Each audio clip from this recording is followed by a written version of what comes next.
à la capsule numéro 13 sur les SMS et l'envoi de courriel. Donc, c'est la fonction zéro contact pour soit faire parvenir le code d'accès par courriel ou texto aux parents clients ou même profiter de la fonction là, pour pouvoir faire une promotion ou une publicité là, par rapport à votre studio.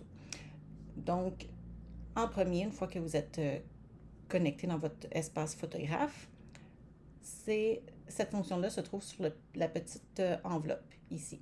Donc, si en cliquant dessus, vous voyez, il vous fait mention en premier, il faut choisir une année et un dossier. Donc, c'est ce qu'on va aller faire. En cliquant OK, il vous amène tout de suite à l'onglet dossier mot de passe. Donc, on choisit notre dossier en question. Moi, ici, mon dossier est déjà libéré. Mais quand vous avez, c'est un dossier qu'on vient de publier, vous avez ici le bouton Libérer le dossier.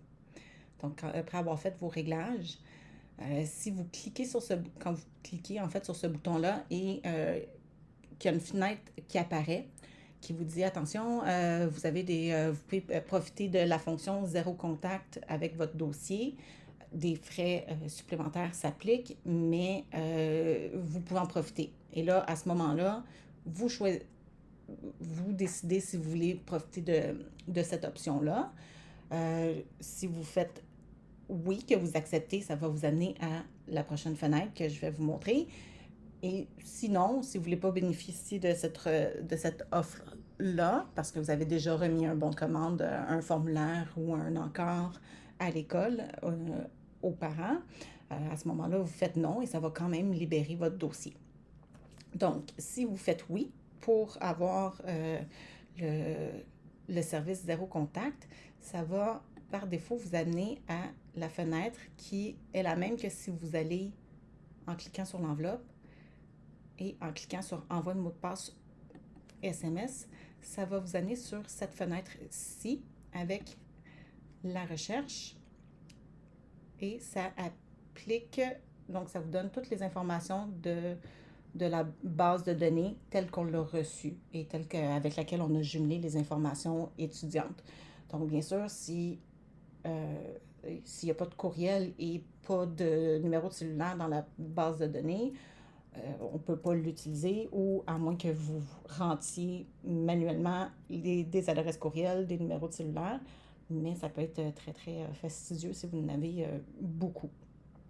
Donc, au départ, là, quand vous sélectionnez, c'est ça, quand il y a l'année et le dossier de sélectionner, quand vous lancez la recherche, ça vous affiche tous les noms pour lesquels on a une information. Donc, vous avez le nom, le prénom. Ici, la date correspond à la date de publication. Donc, devrait correspondre également à la date que vous avez reçu le courriel de notre part nous disant vos photos sont mises sur la toile, vous pouvez maintenant aller faire vos réglages et libérer votre dossier. Les deux devraient correspondre. Donc, ça peut vous permettre d'aller facilement retracer, je pense, si vous avez fait un ajout web parce que vous avez fait des photos de reprise ou photographier les absents et vous voulez juste isoler ceux-là pour faire parvenir le mot de passe à ces étudiants-là seulement. Donc, en cherchant avec la date de publication de l'ajout, on peut aller sélectionner juste ceux qu'on a besoin. Donc, bien sûr, cellulaire 1, cellulaire 2, courriel 1, courriel 2. Donc, comme je vous dis, ça correspond aux valeurs qu'on a reçues dans la base de données au début, avant même que vous preniez vos photos. Il y a possibilité de faire une mise à jour avant qu'on publie, mais c'est important que ce soit nous qui ayons ces informations-là dans le Excel avec tous les noms des étudiants de votre établissement. Ici, dans la petite colonne où vous voyez un crochet vert, c'est s'il y a eu un achat de fait associé à ce nom. Donc, ça vous permet aussi, avec la rubrique ici, achat, de faire une recherche sur ceux qui ont acheté seulement ou à l'inverse, ceux qui n'ont pas encore fait d'achat. Donc, on va voir aussi un petit test là, pour qu'est-ce qui est des champs. Il y a possibilité de rentrer le nom au complet. Donc, je vais aller chercher pour Katia Zubis. Donc, dans le nom, je sais exactement comment il s'écrit. Donc, je vais l'écrire au complet et je lance ma recherche. Et j'ai mon résultat. Si c'est un nom plus compliqué et que vous ne savez pas comment l'écrire au complet, vous pouvez rentrer juste les premières valeurs. Donc, je vais tout enlever pour qu'on puisse réinitialiser. Donc, j'ai mon dossier au complet qui apparaît. Et là, c'est ça, je cherche une jeune fille dont le nom de famille est Zubis, mais je ne sais pas comment que ça s'écrit, un Z, 2B, un Y. Donc, j'y vais juste avec les premières valeurs. Je lance ma recherche et il va quand même donner un résultat ou plusieurs résultats correspondants. Donc, c'est la même chose avec le prénom. On sait qu'elle s'appelle Megan, mais on ne sait pas trop comment que le Megan est écrit avec un H, pas de H, 2N, un N. Donc, on lance et on a le résultat correspondant.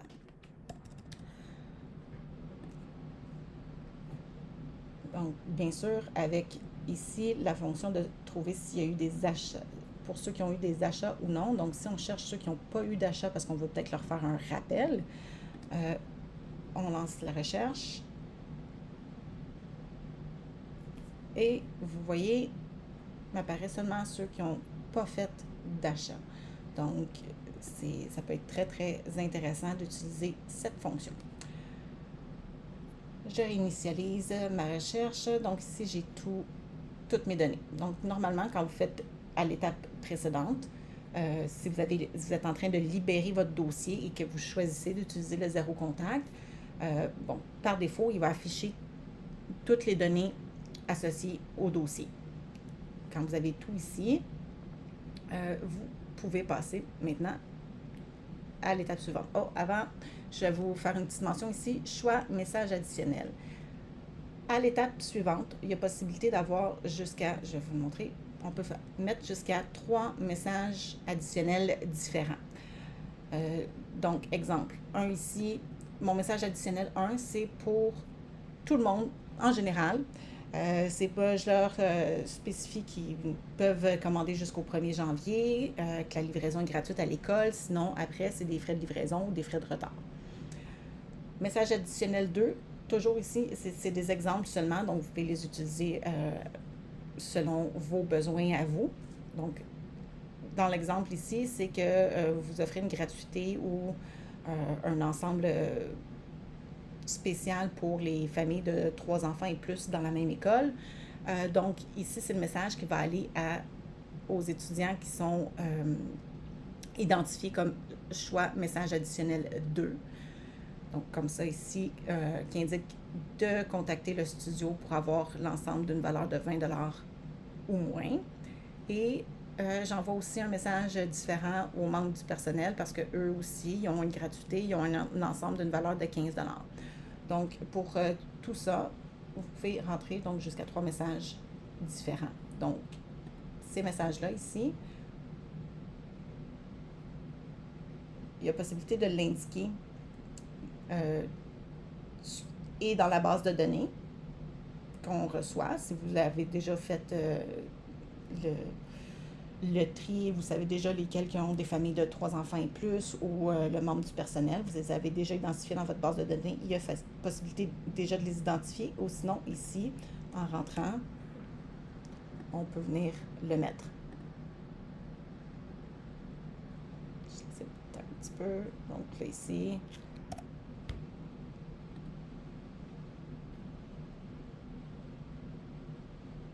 Et voilà.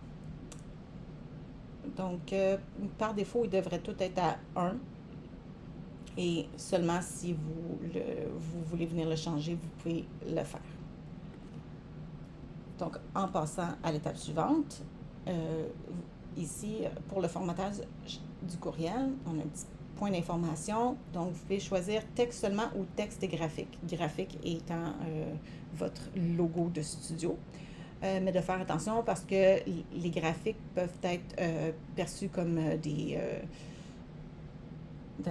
la nuisance, comme des indésirables. Donc, ils vont mettre les courriels ou les SMS dans une boîte d'indésirables, de pourriels. Et à ce moment-là, vos parents n'auront pas accès. Donc, on suggère fortement de le laisser à texte seulement, mais vous pouvez y aller avec texte et graphique. Modèle du texte, c'est le texte de base. Donc, il y a juste un choix de texte de base. Et je vous le montre à l'instant. C'est ça ici. Donc, il commence tout de suite avec un avertissement, an English message will follow. Donc, dans le même courriel, il y a la version en français et plus bas, la version en anglais. Donc, le texte de base étant « Bonjour, le Grand Studio est heureux de vous annoncer que les photographies de nom de l'enfant sont maintenant disponibles sur notre boutique en ligne. » Et ensuite, nous vous invitons donc à cliquer sur le lien ci-dessous, donc le lien de votre site web ou de votre boutique en ligne et le mot de passe à utiliser pour se connecter. Bien sûr, une petite mention que s'ils ont besoin d'aide, ils peuvent vous contacter et petite mention légale dans le bas. Ici, la ligne que j'ai sautée, commander au plus tard, c'est ici que va s'insérer le message additionnel.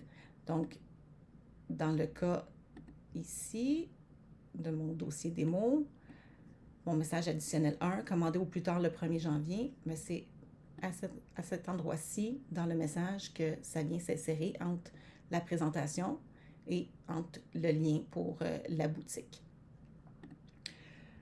Donc, une fois qu'on a inscrit tout ça, en français et en anglais, bien sûr, là, on fait envoyer les courriels et SMS, et il y a un petit rappel que à chaque fois que vous utilisez ce service-là, il y a des frais d'associés. Ça peut varier entre 5 à 10 sous à 25 sous, selon la quantité de noms dans la base de données.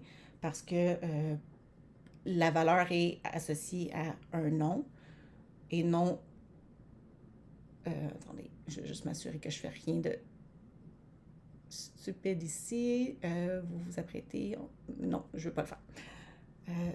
Si je reviens ici, comme vous voyez, j'ai 1, 2, 3, 4, 5, 6 entrées. Donc, j'ai 6 noms. Donc, c'est ici que ça va donner 6. C'est considéré comme 6 envois.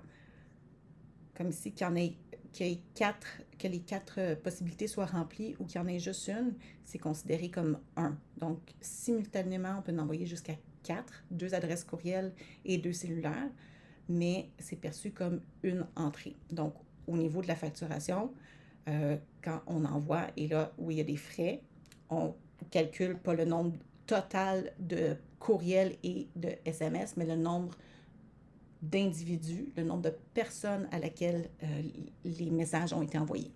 Donc, bien sûr, si vous faites oui, voilà, votre demande, l'envoi 761 a été faite.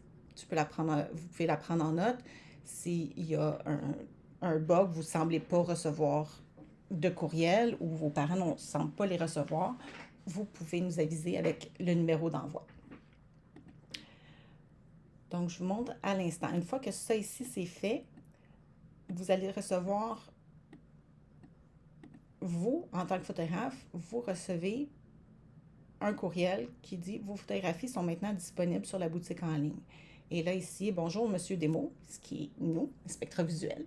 Et c'est un exemple des courriels qui vont être envoyés aux clients du dossier démo. Donc, vous savez, vous avez une confirmation, un exemple de ce qu'ils vont envoyer aux parents, bien sûr, personnalisé selon le nom de l'enfant qui est associé au courriel à laquelle c'est envoyé.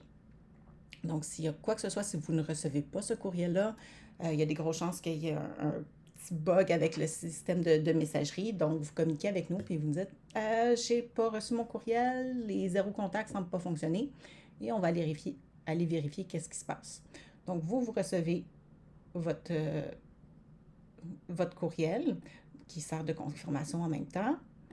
Votre parent, lui, reçoit simplement la version un petit peu plus simplifiée, comme quoi pour Katia Zubis ici, avec le message additionnel qu'ils ont au plus tard le 1er janvier pour commander et la version en anglais en dessous. Et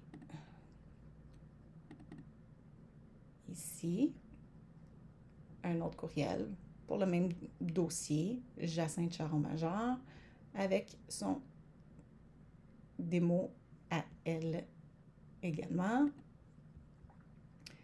Et pour elle, comme je vous dis, dans celui-ci, le message additionnel est différent.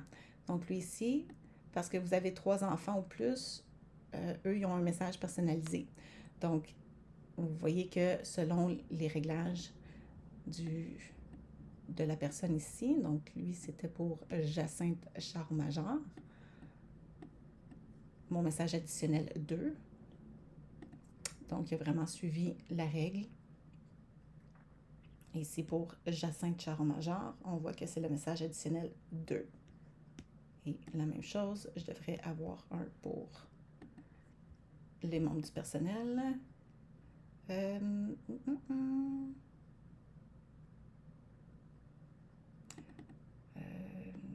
Non, pas celui-là, mais...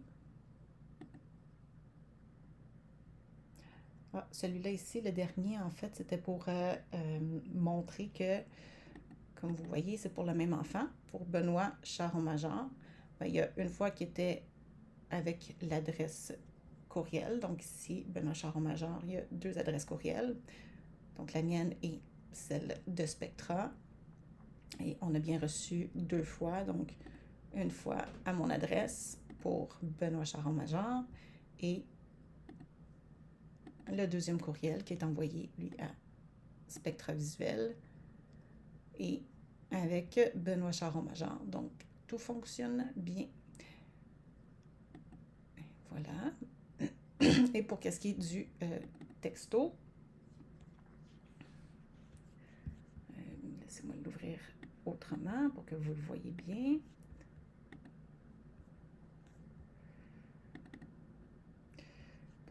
Le texto, ça ressemble à ceci.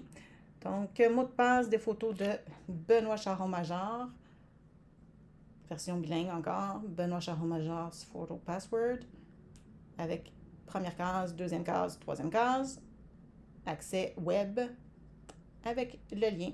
Donc, vous savez, ici, vous avez vu à quoi ressemblent les adresses, les messages du zéro contact. Donc, comme je vous dis, on peut facilement, donc ici, venir voir ceux qui n'ont pas fait d'achat. On lance la recherche.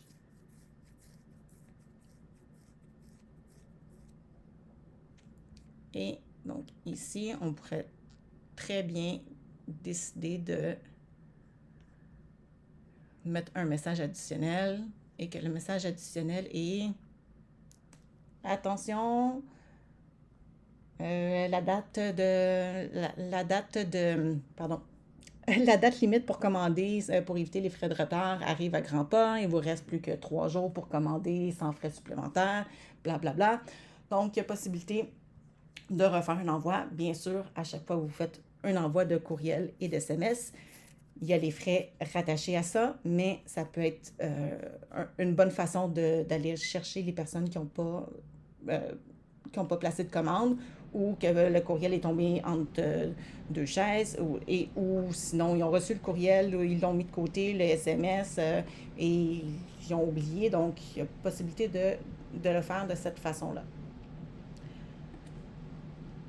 Finalement, quelqu'un vous appelle et là, on vous dit « Bah, j'ai pas reçu le courriel, je sais pas qu'est-ce qui se passe, j'ai pas eu le mot de passe de mon enfant. » Donc, on va chercher pour la personne qui vient nous appeler. Donc, ici, je dis que c'est pour Zubis. Bon, je me rends compte soit qu'il y a une erreur dans le cellulaire ou une erreur dans l'adresse courriel. Bien, il y a facilement, vous pouvez venir la corriger. ou venir ajouter une deuxième en cas. Donc, on dit qu'on ajoute une autre adresse.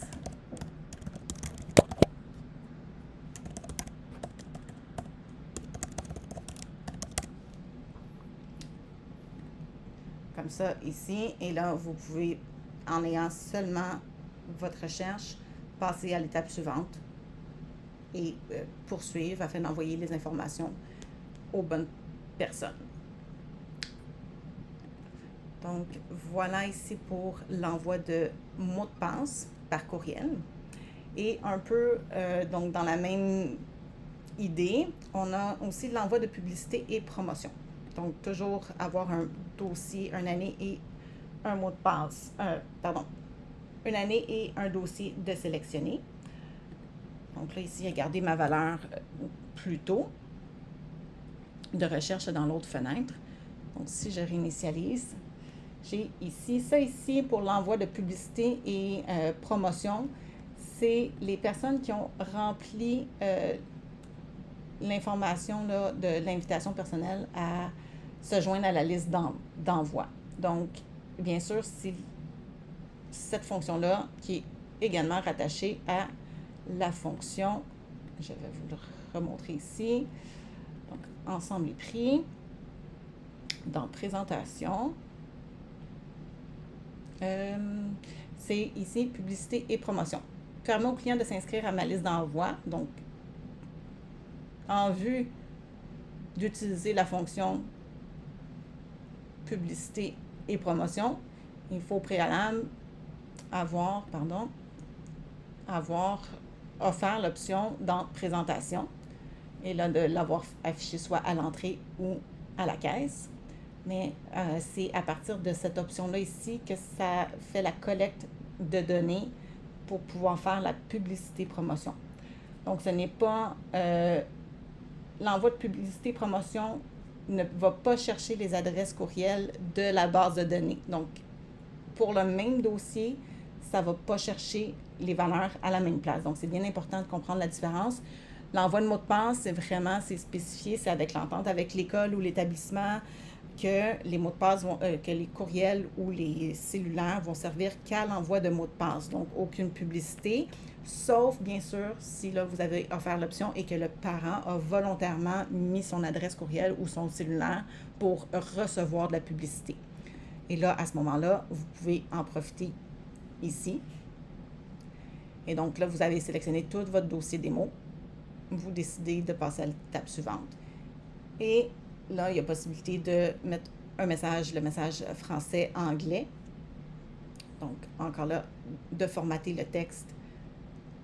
Là, ici, on a texte seulement.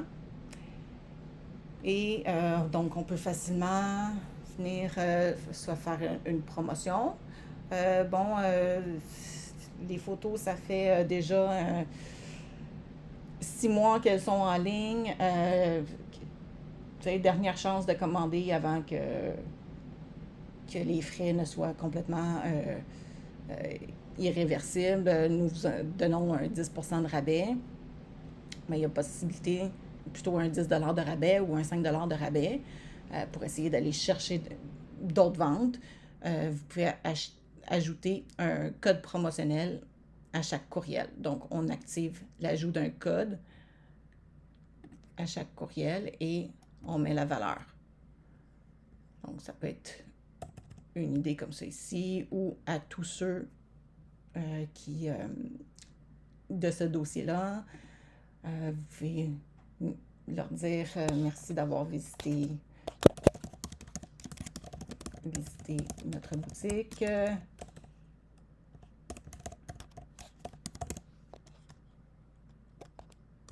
Nous vous offrons 25% de rabais. Oups. De rabais pour une séance en studio. Donc, vous voyez ici là, comment peut être utilisé publicité et promotion. Donc, juste bien important de comprendre que l'envoi de publicité et promotion, vous devez avoir collecté les données ici par courriel avec l'invitation personnelle et que ça n'a aucun lien avec les adresses courriel et les SMS qui sont déjà dans la base de données parce que l'entente est de ne pas utiliser ces valeurs-là pour faire de la publicité justement, pour pas que ça fasse des pourriels et que les parents se plaignent et qu'ensuite ça ne puisse plus fonctionner cet envoi de messages de mots de passe par courriel. Donc, voilà ce qui résume la petite enveloppe, l'envoi de courriel mot de passe ou la possibilité de faire une petite publicité et promotion. Si vous avez plus de questions à propos de cette fonction-là, vous pouvez toujours nous appeler ou nous envoyer un courriel et on va vous aider. Merci et à bientôt pour la dernière capsule.